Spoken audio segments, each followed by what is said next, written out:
Welcome everyone to today's webinar, Getting on the SPAC Track for 2021 Outlook. Before I hand it off to our awesome presenters, there are a few housekeeping items I want to address. First is if you are here joining us today for CPE, please make sure that you are actively responding to all of the polling questions and stay on for the duration of the broadcast. And our presenters definitely encourage you to ask questions via the chat or Q&A function in your toolbar. We definitely will be monitoring both. And today's learning objectives are to review the top accounting and financial statement requirements for going public via SPAC, discuss top tax roadblocks we've seen clients overcome, prepare a game plan for readying your control environments for public company scrutiny. And with that, I'll hand it off to our presenters. Awesome. Thank you so much, Marie. We are very excited to get this going today. Why don't we start off with the star of the show, Drew? Why don't you introduce yourself? Hi, everybody. I'm Drew Hamer. I'm CFO at Velodyne LiDAR, recent SPAC graduate, and certainly looking forward to sharing some thoughts with you today as this conversation progresses. Thanks for being here. And it's an honor. Thank you. Thank you, Drew. We're excited to have you today. Todd. Thanks, Dean. Hey, everybody. Todd Bishop. I'm a partner in Armanino's risk assurance and advisory practice. I focus on risk and controls, and I've been doing that for over 20 years. My background is 12 years at PwC, working in the risk assurance practice there. After that, I went into industry and led global internal audit and global SOX for 2 public companies in the Bay Area. Did that just shy of 8 years and joined Armanino 3 years ago. Happy to be here today. Outstanding. David. Thanks, Dean. I'm a tax partner here at Armanino. I focus a lot on IPOs, SPACs, mature SEC companies, really on that readiness aspect, making sure that they're ready to be an SEC filer. Outstanding. Tom Brunton. Hey guys, thanks for tuning in today. Like David, I'm often focused on the readiness and the operational support side of the house, but more on the financial and the accounting side. Audit prep, stepping up to the PCOB, helping with technical aspects of all of this. So, nice to be here talking to you today. Awesome. Last but not least, Rich.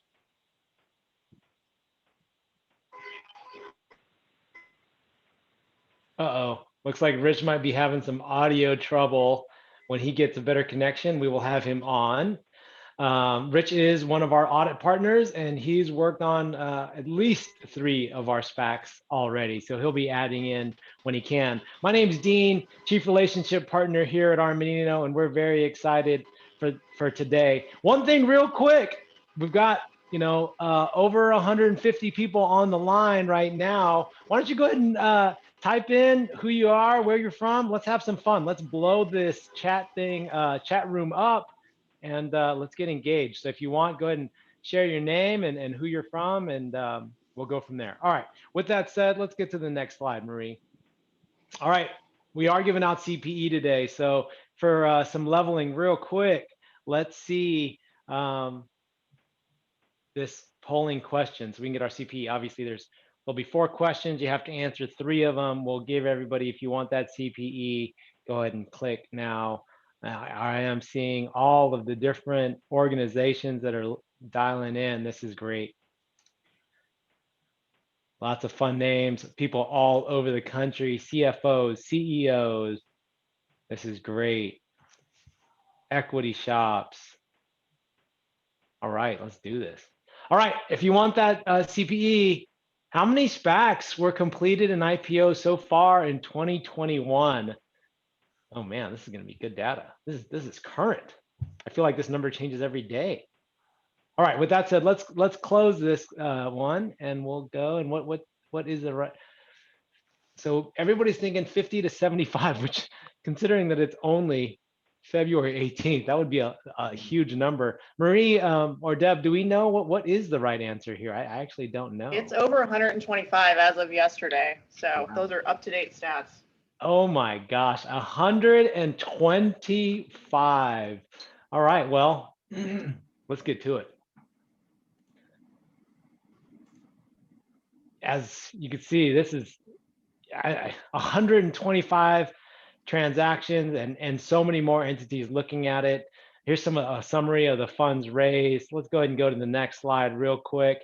I think before we jump into things, there could be some language, some verbiage, Drew, that people should understand. Maybe let's quickly highlight, just different roles and responsibilities here on this SPAC that people should be considering, especially if maybe they're a target and they don't really know everything that's going on. Let's just level set a little bit.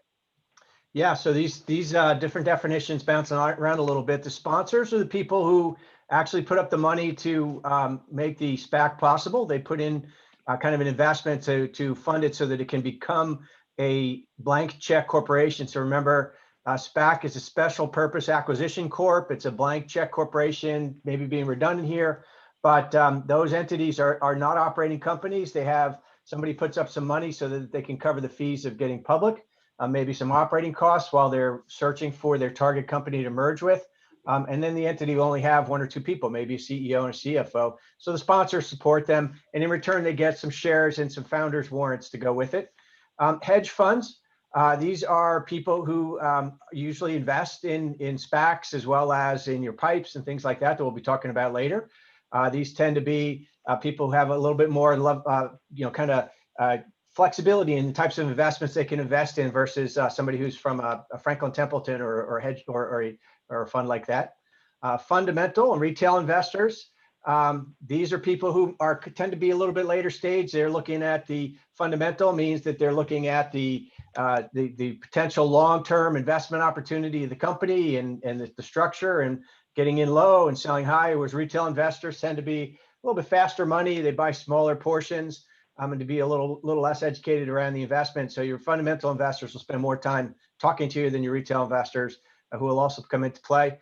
Private investment in a public entity. This is PIPE. So this means that these are people investing in a public company, usually your SPAC, your blank check corporation. And we'll talk about that a little bit more, about how the PIPE is used to help execute with the transaction of the merger. Investment banks, we talk about the gross spreads and the advisory fees. So the investment banks are your advisors, and they have a fee that they charge, and we'll talk about that in a little more detail, unless you want me to jump in now, Dean.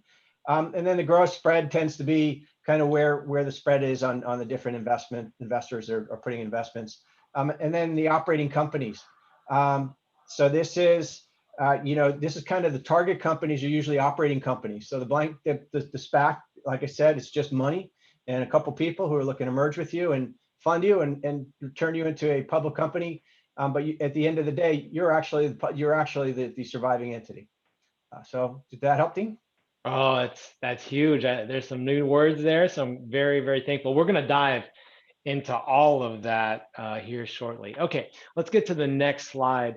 Let's talk about this real quick, Drew, with regards to, a conversation right now that a lot of people are having is SPAC versus IPO. So maybe you can highlight, you don't have to give all the details for your own personal transaction, but just some of the discussions that were had and why you ultimately chose that SPAC route.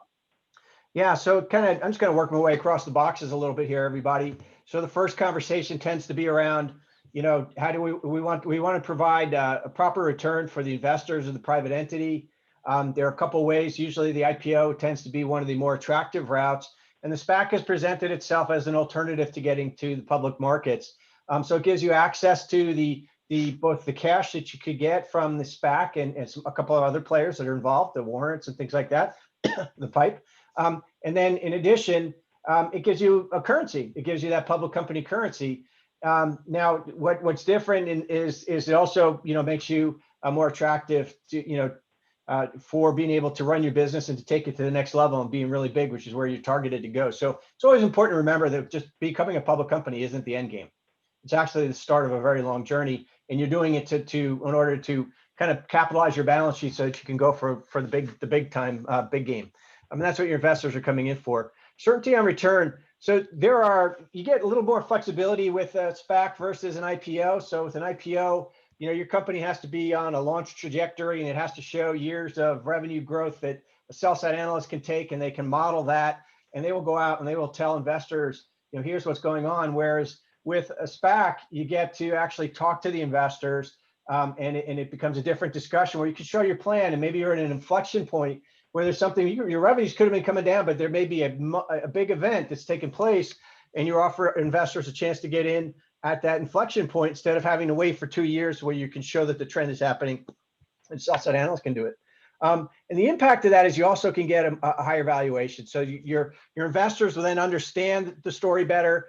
They're happier because they get more time. They can meet with you a couple times before they're asked to make an investment, and then they make that investment. And the impact is that the valuation that they give you tends to be kind of a fair, honest evaluation that tends to be more competitive than if you're just kind of doing it through the IPO window. And then there's this flexibility. You do have an increased speed to market. If you're ready, you can go earlier. I just talked about that a minute ago. You have the private discussions. You get to talk in the pipe. One of the opportunities that's presented with SPAC is you could go out and get the pipe. So you sign your letter of intent with the SPAC you're thinking of merging yet, but you don't announce the deal yet. Instead, you go out and you do a private kind of roadshow for the SPAC to raise a pipe that would be incremental cash to what the SPAC will provide on merger closure.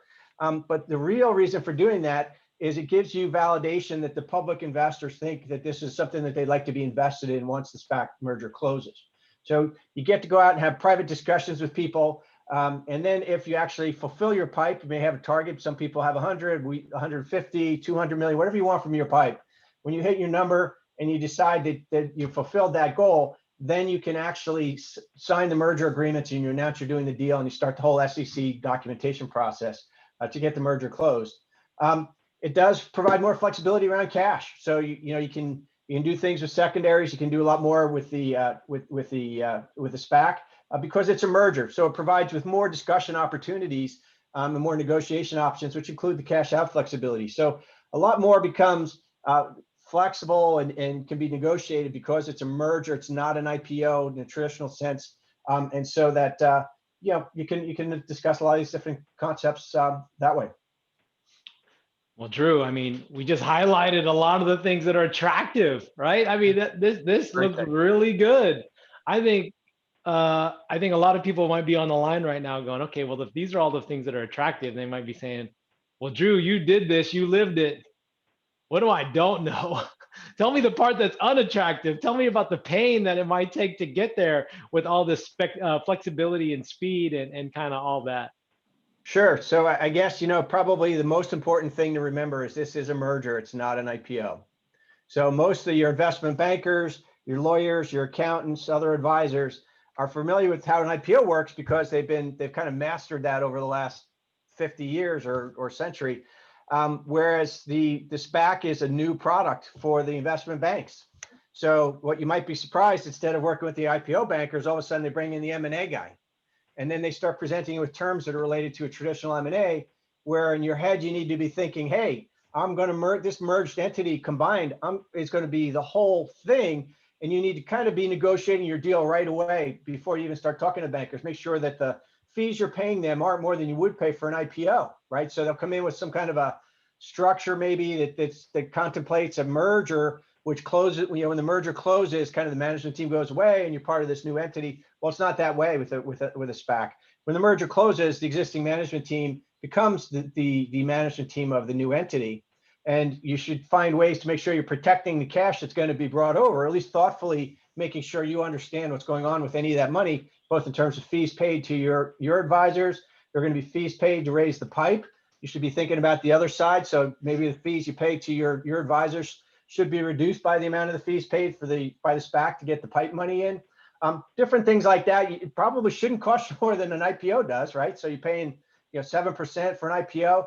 Kind of go through all those things. That's the downside. And then there's all these other little gotchas because it's a merger and it's not an IPO. So your stock comp plans have all contemplated either a traditional merger where you 100% pay out when the deal closes, or the IPO. And you never contemplated, well, what does it mean if the existing management team is a surviving management team and the existing entity is a surviving entity? Well, that's not contemplated in a lot of the stock option plans that are out there. And there's lots of stuff like that. It gets very complicated, and that's why you need people like the team here from Armanino to help you out with the tax complications, And in addition, you still need to be IPO ready. So you need to have your accounting team in place. You need to have your audits getting done successfully with, no material weaknesses, things like that. So, it's really important that you get yourself set up and ready for the particular opportunity that SPAC provides. Love it, Drew. All right, well, let's go to our next slide here, which is the our polling question. We're going to get to that timeline here in 1 second. Anybody looking for CPE? This is our second polling question. You need to answer 3 out of the 4. Whether it's you, your management team, your board, what is appealing to you about a potential SPAC in today's economy? And this will be very interesting, especially with the 125 that have happened already in 2021. We'll give everybody just 3 more seconds and we'll close. Everybody get your vote in. All right, as we thought, speed and flexibility. That makes sense to you, Drew? I mean, you talked about it already. Absolutely. I think those are key factors that are really important for doing SPAC. Love it. Well, when you talk about speed and flexibility, I think that does take us to another thing that we want to focus in on, which is the timeline, right? Like, how does this all work? And if speed is a thing, how fast can we make this happen? It feels like the best way to describe it is the fire hose gets turned on and everybody's just trying to survive. Drew and team, let's start to walk through this, but maybe we can you can give some insight. All right, first off, like you discussed is, did you want to go down the SPAC route or the IPO route? But say you decided that you wanted to go down this SPAC track. Let's talk about some of these different stages that everybody should be thinking about and how they kind of stay compliant and ahead of the curve throughout. Go ahead. Yeah, so for me, there's a couple things here. First, there's the, as I mentioned earlier, you're going to go through a stage where you pick an investment banker who acts as your broker. Honestly, they help you figure out. You go through the filters of who do we want to have as a SPAC partner, who do we want to do this merger with, how much money do you need? You can just kind of work through all those different things. I think of them as filters, but the questions to ask before you start talking to the SPACs, and then they bring them in, and you'll go through kind of just like in an IPO, you go through the beauty pageant where they come in and they pitch you on why you should want them, but you're also pitching them on why they want to do this deal. So you'll go through an investor presentation that your investment bankers will have to prepare. Once you get to the stage where you've picked somebody and you've gotten an agreement about a merger, then there's the letter of intent. You'll negotiate that. It's like I said, there's a lot of flexibility around that and what you could do with that, and your investment banker should help you with advice on how to do that. Valuation, things like that are very important. But once you've decided that, the LOI starts. You'll spend about a month, potentially working on your pipe. It could be 3-4 weeks, but you'll spend about a month trying to put together your pipe. Once your pipe comes together, then you announce the merger, and then it becomes the SEC filing game. So, somebody else might want to talk about what it means. You'll file that initial that S4 or S3, depending upon how your deal is structured. And then you're going to go through this process where you have to submit your financial statements to the SEC. If you're really IPO ready, you're going to have that thing ready to go. It might be sitting on a shelf. You'll file it in 2 or 3 weeks after you announce the merger. If you're not, maybe you need to finish some audits and do some other things. Could be a month or 2 or whatever. And then when it's filed, then there's all the cycles that start. The SEC gets 30 days to respond to you. You get your comment letter. You get 2 weeks to get back to them, and then it could go back and forth depending upon how many questions you get. And then when you finally get declared effective by the SEC, then the SPAC will have its meeting where they vote to do the merger. And then a few days after that, the merger will close. And you'll be a public company, and away you go. Drew, I'm not gonna lie, you made that sound way too easy. Let's be real here. David, Tom, Todd, and Rich, when it comes to that preparation due diligence component, let's talk about what people should be thinking about here. Maybe on the tax side, David, let's talk about this due diligence from the tax side. Is it that easy, or is there things that we should be looking at? Yeah, I was thinking back to your playing the devil's advocate, what's hard, Drew, and you know, that polling question where it said it's fast, easy to market, right? But it's such a tight time frame that readiness is such a key point of all this, right? And on the tax side, it's really, you know, diligence, SEC readiness, and it's all in a very condensed time frame. So, you know, quarterization of tax provisions, PCAOB tax provisions, all of those need to get nailed down in this type of transaction. You know, David, we also talked about earlier, you know, equity and equity plans. Is there anything that people should be thinking about from a tax perspective on those types of items? Yeah, a lot of times we see where, you know, prior tax treatment of stock-based comp, equity plans, when we look into those a little bit deeper, there can be issues on the GAAP side, which have cascading effects to the tax side. If there's secondary sales, et cetera, a lot of times that needs to get cleaned up. The other thing I wanted to bring up too on the tax side is if the target's an LLC or a partnership. That's you know, in a SPAC transaction, you really need to look at doing an Up-C and possibly a tax receivable agreement. So that's a key for targets that are in that kind of partnership realm and aren't a corporation, a C corporation. Thank you, David. Very helpful. Tom, when you're thinking about right now, lots of companies are in that preparation stage. They're trying to get ready for these audits that have to get done. What should organizations be thinking about, and how can they scale this preparation section really fast?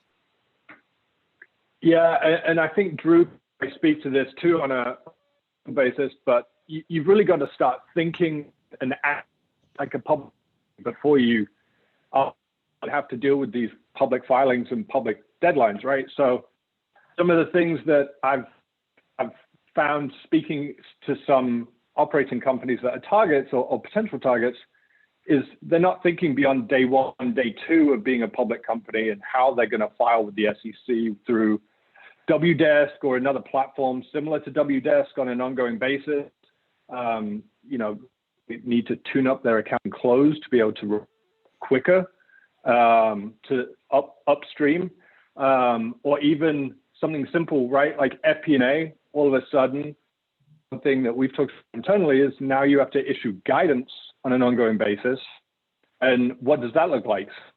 You may have the accounting side of the house taken care of, but you have the finance side where you can forward-looking projection and be able to report to the street on what this might look like when you are, you know, required to do that. Drew, I mean, maybe you can speak to some of the things. I think you had a team kind of in place earlier than most when you started this process. So maybe you can speak to that a little. Yeah, I think the phrase "act like a public company" is one of those things that's much easier said than done. You know, you need to have already hired a controller who can do an SEC filing and lead, maybe have an SEC technical accounting person on staff who knows how to prepare those documents. You need to have technical accounting people. Your team needs to be closing the books like a public company. You should be thinking in terms of like a 10-day close, 10 business days, right? So it takes more than that. You have an SEC filing due your first quarter, and it's due kind of by the end of the month after the quarter closes, maybe a little bit later than that. But you got to do your earnings announcement and everything in very short time frame, 35 days. You need to have those financial statements, you know, a team that knows how to get that done and can get it through with the auditors too. They're already having that working relationship with their external auditors on how they get a review done. And by the way, it is important to note that if you're a private company, the auditors are probably telling you how you're saving so much money because you're not doing a PCAOB audit. Well, they come in and they're going to hit you with a big bill because now they have to uplift the financial statements to be PCAOB compliant. And that's like a new audit in a lot of ways. So these are things that will definitely you know, take shape that you should be talking to all your financial advisors about and your legal advisors about. Make sure you have your SEC, who's going to be that SEC partner at your law firm. And if they don't have one, you might have to think about a new law firm. You're also thinking about your board of directors. This ECG thing is a big deal right now. And it's going to be defining a lot of what happens. NASDAQ has made it part of their rules. So you're going to have to make sure you have, the right balance of the different types of board members to meet the ECG requirements, and your business has to have the right types of business focus. And if not, you need to at least know how to pitch your story. So a lot of what you tell the street isn't necessarily, we want to be honest, we want to be truthful, but it's not what you say, it's how you say it. So you probably, as an individual, as a CFO or as a CEO, you want to practice on how do I tell my story to investors so that you're not going out there and dropping bombs that aren't really necessary, because it may be that if you just said it a different way, people would understand better and they'd have a different reaction. So there is that, learning that little bit of art of communication as well. There is one thing I wanted to throw in here that's kind of, it's an aside. We're going to talk mostly today about the financial function and what needs to happen to get the SPAC done. In addition to the pipe, which by the way is like an IPO roadshow, you're going to be, in your meetings from 7 a.m. to 5 p.m. every day, meeting with back to back with investors. If your investment banks have done this right from the SPAC side, once the merger is announced, you'll continue to do meetings because you need the merger to close. The SPAC needs to trade at a price north of about $11.50 in order for the shareholders to stay in, because they can redeem their shares and you wouldn't get their money out of the SPAC. So it can be misleading to think I'm merging with a $250 million SPAC and I'm getting a $150 million pipe, because half of those SPAC investors could leave if it's a better investment for them to just redeem their shares. So you're going to stay very actively involved through the end of the close in meeting with investors, while this team that we've just talked about is executing. So you want to make sure you have confidence that your finance team is going to be able to get these SEC filings done in your absence for the most part. Awesome. Okay, we are getting a lot of questions that are starting to come in. We'll just start chipping away at them. Any comments on, hey, let's say, is there a opportunity for a company of less than $100 million to be exploring the SPAC route or the SPAC track? Okay. Yeah, I think so. I think there's an opportunity. It really depends on what your story is. So for example, if you've got something going on, maybe you're a SaaS company and you guys have just hit your stride, one of those good, there's a lot of good news, bad news things that came out of COVID. And you happen to be one of the beneficiaries, like a Zoom, and all of a sudden your business is taking off and your ARR is ramping and your business model suggests that that's going to continue. Well, in a traditional IPO, you'd have to wait a year or two till those financials show up. With a SPAC, you could actually go find somebody to merge with, and you could merge with them and go. So I think, as long as you've got a good discussion point, or you have a catalyst that's going to cause your business to grow, you do need to have, in all conversations with public investors, you need to have a path to profitability. They don't want, this should be your last trip to the market to get cash. You don't think of oh, I'll just go out and raise more primary. That's not a comfortable feeling for investors who are putting these, making these investments. But if you have that path, you have that catalyst, this is definitely your time to talk. Drew, there's definitely some costs that come with all of this. You talked about that earlier. Yeah. Who pays the bill on the cost of the merger? Is it coming from the SPAC money? Is one of the questions we had. Yeah. So this is one of those things where you got to think well, this is treat the SPAC money like it's your own money. So the answer, my case, it was yes, right? So there are fees and legal bills when you're negotiating with your lawyers and your accountants. You have a discussion with them about how they'll get paid when the deal closes.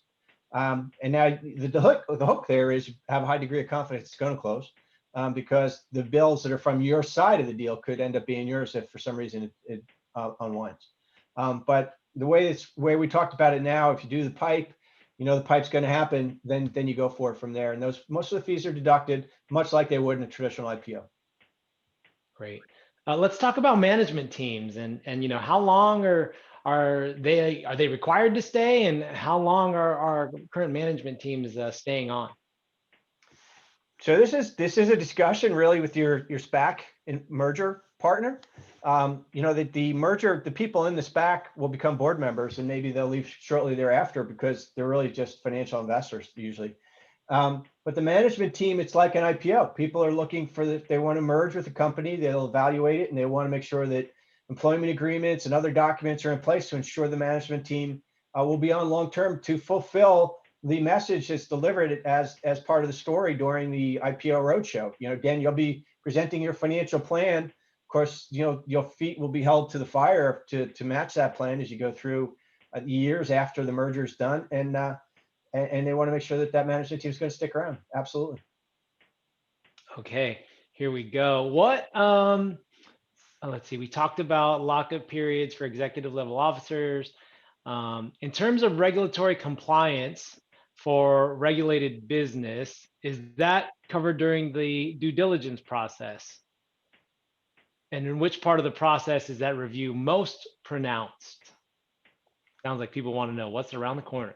So regulatory compliance. So maybe you have a special situation with other than SEC filings and everything else, I'm presuming. That would usually be something that your SPAC would probably do as part of their due diligence before, kind of agreeing to the merger.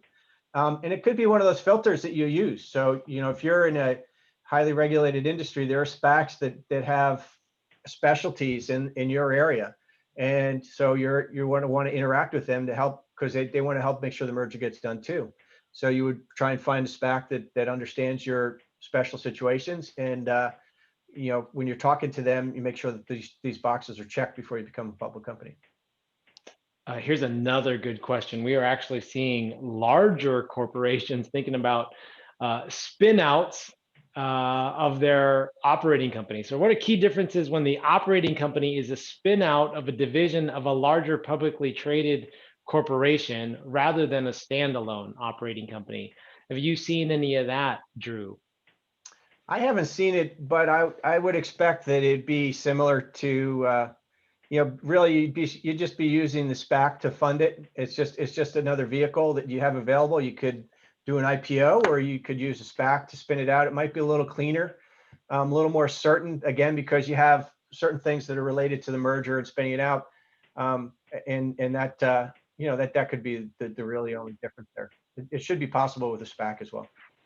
Great. Here's another good question. Is there any downside for individual investors investing in a SPAC without a target being identified? If the SPAC doesn't complete a merger, do they get their shares back at a set price?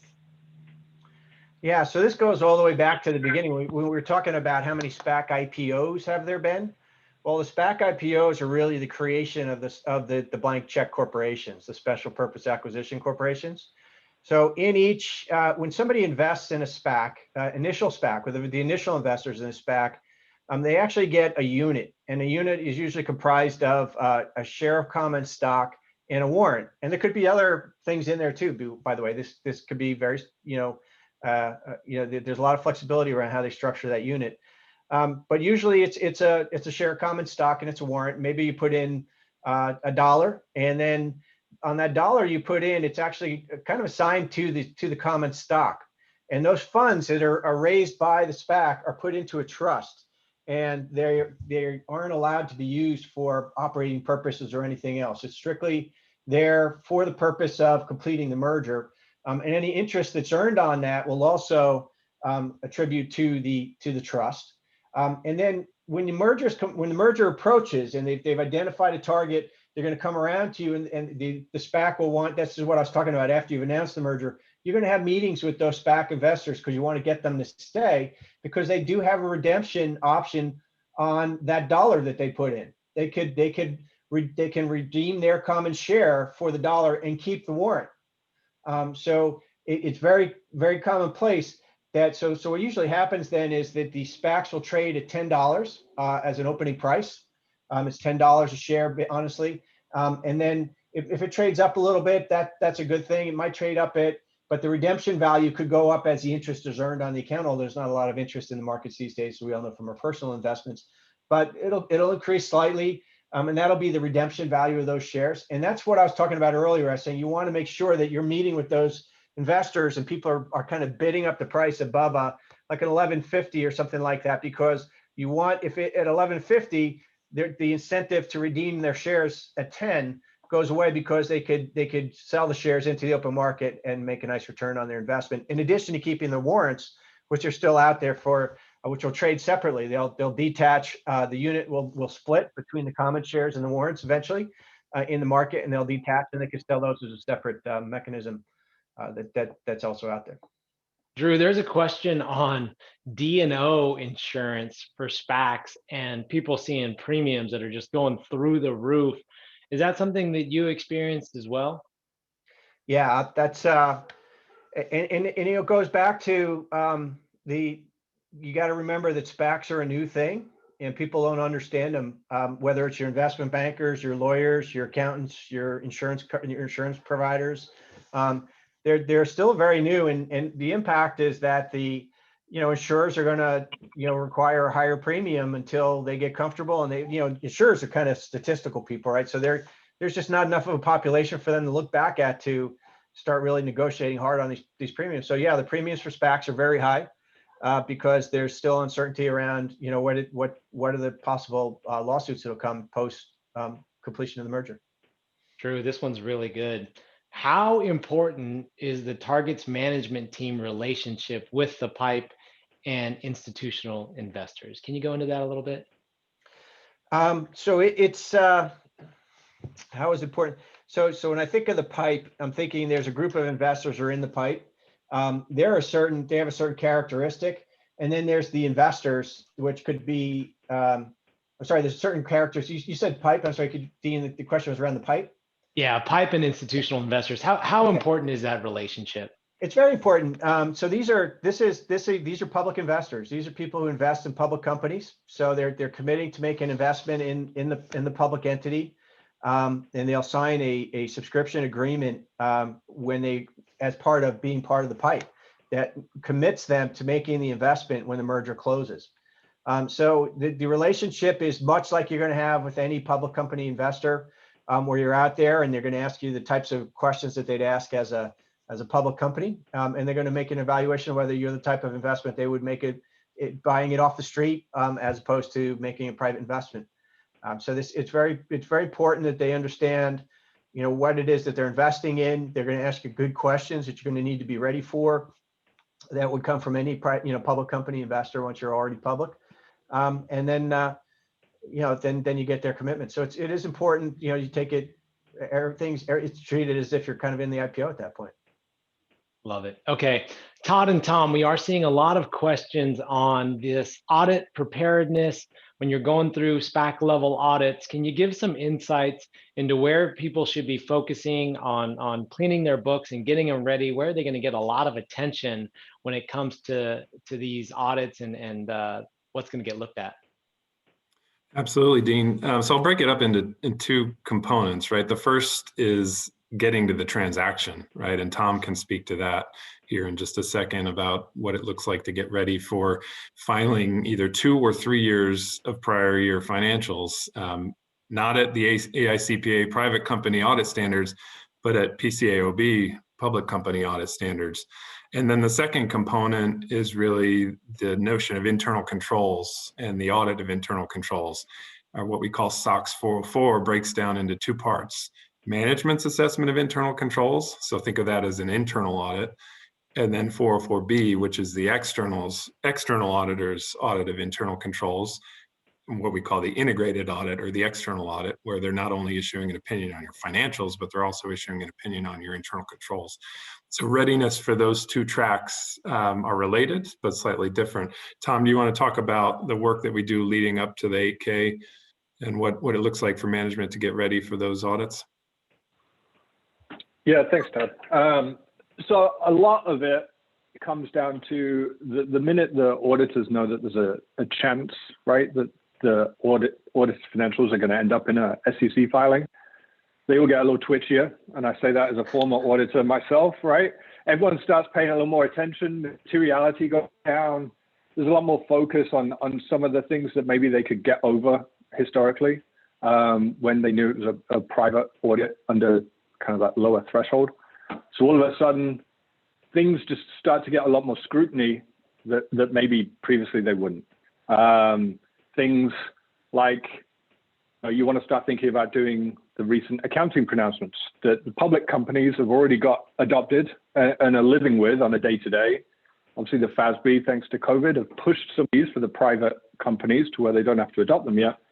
And so you want to start getting those things in place on top of being able to successfully go back in history and quarterize your financials for that level of reporting, and just know that on a go-forward basis, while the auditors are still your friends, right? There's a different level there in the relationship, in that they can't give you some of the guidance that maybe they've done historically when it was an AICPA audit, or bounce ideas. It's much harder to bounce ideas off of them because all of a sudden there's this higher threshold. So a lot of it is going to be rolling back and going and just really fine tooth comb in terms of materiality, the mistakes there, the business processes. Everything's going to have to be documented in terms of processes and things that are in place, and why they're in place and who's looking at them. And not just that, I've had clients recently that have had problems with the fact that you then have to document what's being done, right? It doesn't do enough to have a narrative to say that you are doing this. You then have to prove that you're doing it on an ongoing basis to get the auditors comfortable. So those are some of the early things that I think you can do in terms of just rigor and knowing everything's going to get looked at a lot more closely, and the technical pieces are going to have to be a lot more buttoned up than maybe they would have done historically. The auditors are just going to kind of be ready to crawl all over some of this that, again, they would have been happy to smooth over maybe historically. Yeah, that's right. And for sure, you know that anything in a public filing is always going to start with Rev Rec. Is that fair, Tom? Equity is going to get a lot of looks. The deferred tax situation is going to get a lot of looks. Any other areas that you better have buttoned down for sure that really jump off the page, Tom? I mean, so I think being able to, when you're going through the financial reporting process, right, and being able to justify some of the classifications that you've made, for example, if you've had preferred share offerings or debt raises, all of a sudden the liability equity classification is going to be different, and whether you have it in permanent or mezzanine or temporary equity, that's going to be start coming in public filing, and the private, it was either or. And to that point, if you're using Big Four for audit, that their technical group are going to be going through all of these conclusions and all of these memos to make sure that they can sign off almost on behalf of the audit team. And these guys live and breathe that stuff. So this is their Christmas, right? They love being able to go through that and making sure that it checks all of their boxes. It's covered every possible point that they could, ever wish to see in these memos. And then on the income statement, right? How are you classifying your expenses? Is it cost of goods sold? Is it SG&A? How are you carving that up? Because depending on the industry, it depends on whether that makes a difference and what, the auditors are comfortable with or not. So I think you're right, Dean. I think Rev Rec is obviously going to be step one. It's going to realistically understate their revenue if they can help it, right? I mean, so that's going to be a big kind of key in, and 606 has obviously been a recent effort for public and private companies.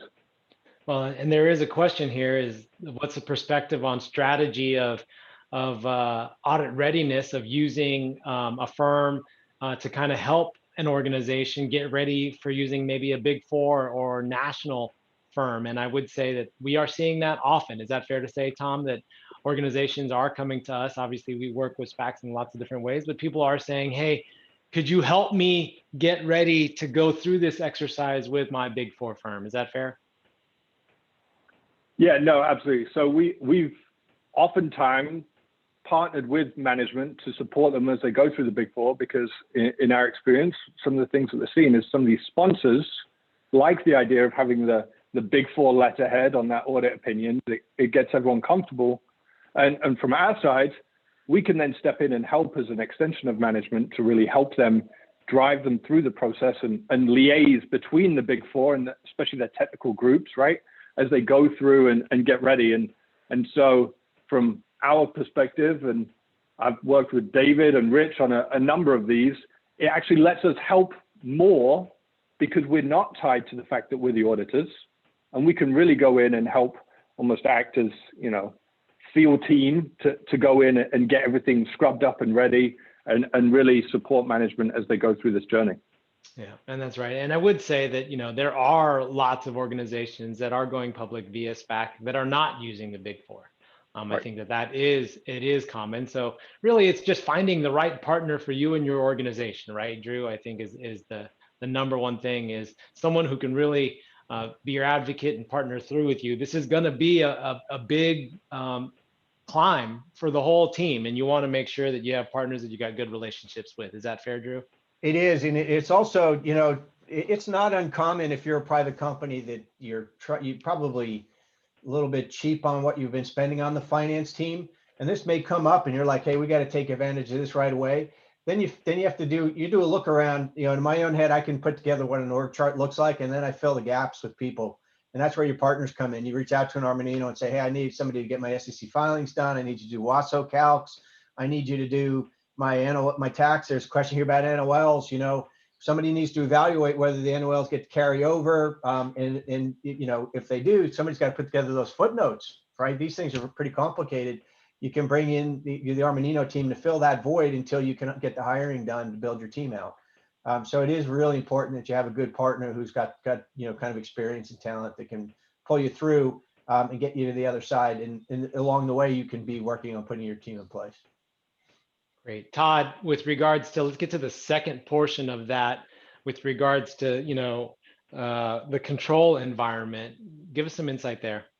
Yeah, I think when you look at this timeline, right, it's easy to understand how it's really difficult for internal controls to be top of mind for year one, right? There's so much to get through, building out the team, not just from an accounting perspective, right, but from a FP&A perspective too, the ability to forecast and issue guidance, right? These are all challenges of being a public company on day one.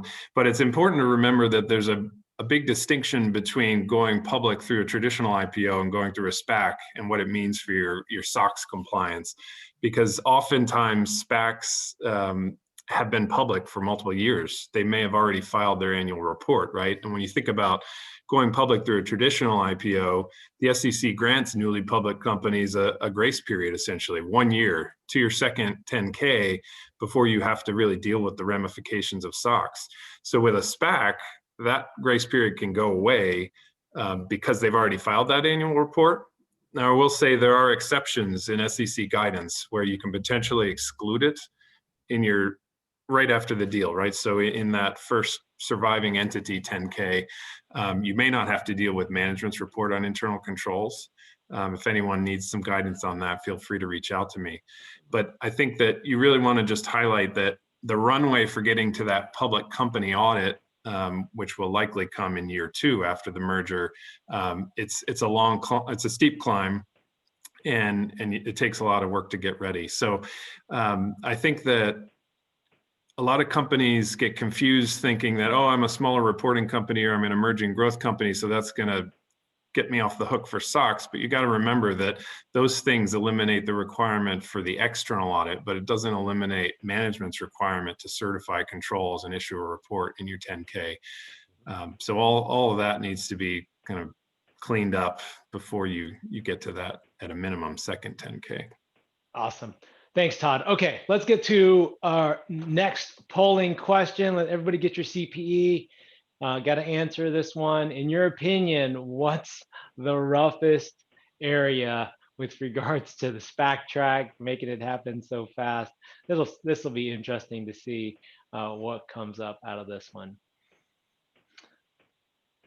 All right, and we'll give everybody 3, 2, 1. Oh, look at that, Todd. Everybody's thinking about getting SOX compliance after the transaction. There you go. So we can definitely help you there. Your partner is going to be important. We did talk about having this team in place. Any thoughts here, Drew, before we kind of move to takeaways real quick? Yeah, this is something that's worth sitting down and making sure the CEO and CFO and some of the board members, lead board members, are all talking about these individual areas. We've talked about the CFO organization, particularly around finance. I guess one area I didn't mention is investor relations. Even when you're asking that pipe question before, it's important that you have an investor relations advisor, especially if you're not don't have any history of managing the street. They will help guide you through picking what investors to talk to and how to communicate with them. because it's really not about what you say, it's how you say it. So it's how you tell your story. And professional investor relations people are a valuable resource. So not quite reflected here, but it's also part of the CFO team that you want over on the right there. Yeah, I think this is pretty much stuff we've talked about already, but happy to answer more questions about it. Great. Okay, the next slide. Our last polling question is, yeah, this should be interesting. Are you considering a SPAC in the next 6 months? And considering how much we're talking about it and how many phone calls we're seeing and meetings we're having around SPACs, I think this number could be large. So let's see how many people are considering SPACs in the next 6 months.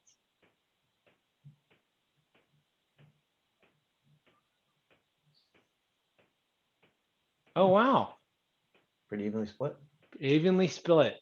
Okay. Well, hopefully you got some insight into what you need to be considering. Drew, now that you've done it and you're a large, your market cap is huge. Velodyne Lidar is doing their thing. What would be a couple key takeaways that you would just say, hey, if you're considering this, now that I'm on the other side of it, here's what I would just tell everybody who wants to go through this. Yeah, I'd say a couple of key takeaways is make sure you're kind of IPO ready, or public company ready, or however you want to describe that. It does present a alternative, I think, of things as being kind of a buffet. You should be looking at the IPO, you should be looking at the SPAC, you might look at other alternatives, and keep your different options open so that when you get to the decision point, you can launch off of something knowing with confidence that you know what your next step is if A or B doesn't play out. The SPAC is not an IPO, it's a merger. And you need to be in front of it like right away. Like I said earlier, you're picking a SPAC that is related. Even when we were talking about the pipe before, you want to be talking to investors who understand your business. So you want to talk, if you're industrial or software or other players, you probably want to make sure that you're targeting the right people. Your investment bankers, get good, strong teams. And then the rest is just get good advisors around you, because you can't do it all yourself. As much as some of us like to think that we're really great at everything, at the end of the day, there's only so many hours in the day, and you're really going to need a solid team to be able to pull you through. That's right. That's right. Teamwork will make the dream work. All right. Well, and with that said, let's go to our next slide here. I think, what's next and what are organizations considering? You can go to our Armanino website and take our SPAC readiness quiz. This will help your organization, your management team, your board, figure out what you're doing really well and maybe some areas that you want to, supplement that bench strength and get a little stronger.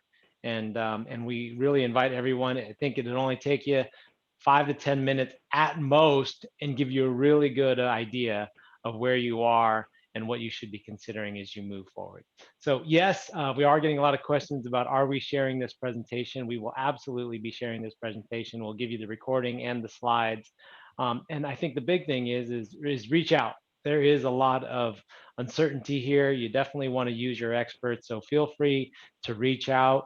And here's our email. This will get to all of us today. And we'll go with that. I think we have one more question, Drew, and then we'll close out. And that one is internal legal team. Is that something that you guys didn't have as a private company and you had to get to, or did you already have it? Or any insight you can provide on that last question? Yeah, it's really good to have you have to have internal legal resources so you can populate your data room. So that, just like any type of a business transaction, you're going to need a data room. You're going to need somebody who knows what contracts to put out there, how to sanitize them or share it openly. Some good legal resources are helpful. It'd be nice to have a general counsel who's already familiar with the process, maybe has some SEC experience, but you can adjunct that with the external public company. The law firms have people who can help you pull through. But in the long run, you'll want to have a stronger legal team inside. Good general counsel can't hurt anybody. Awesome. And with that, we'll give everybody a quick 5-minute break to transition to your next call. Thank you so much for joining us today, talking about the SPAC track. If you and your organization might need any kind of help, feel free to reach out. We are here for you. Drew, thank you so much Thank for you, all everybody. of Have the a good day. knowledge bombs you shared today. Very insightful. Hope it Thank you very much, everyone. Bye-bye.